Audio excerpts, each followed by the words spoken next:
गांव में शंभुदयाल नामक ब्राह्मण निवास करता था। एक बार वह हवन आदि करने एक यजमान के घर गया। उस यजमान द्वारा हवन संपन्न हो जाने के उपरांत यजमान द्वारा उसे एक बकरा दिया गया। ब्राह्मण जब वहां से चलने को हुआ तो उसने बकरा अपने कंधे पर लाद लिया। बकरे को कंधे पर लादे ब्राह्मण चला जा रहा था। मार्ग में 3 ठगों ने उसे बकरे के साथ देखा तो बकरा हथियाने की योजना बनाने लगे। योजनानुसार तीनों ठग ब्राह्मण के मार्ग पर थोड़ी थोड़ी दूर में खड़े हो गए।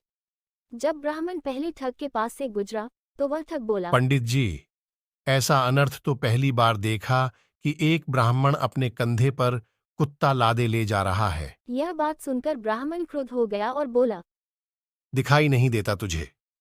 ये कुत्ता नहीं बकरा है। ठग बोला, पंडित जी, ये कुत्ता ही है।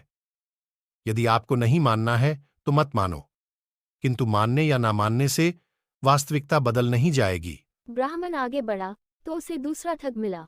उसने ब्राह्मण से कहा, पंडित जी, लगता है आपको ज्ञात नहीं है कि उच्च कुल के व्यक्तियों को कुत्ता अपने कंधों पर नहीं उठाना चाहिए। उसकी बात सुनकर ब्राह्मण बिदक गया और चिड़चिड़ाते हुए वहां से आगे बढ़ गया।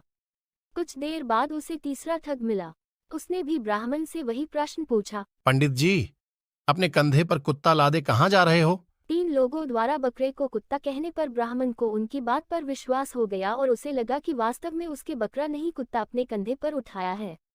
इसलिए उसने बकरे को अपने कंधे से उतारकर रास्ते में ही छोड़ दिया और अपने घर चला आया।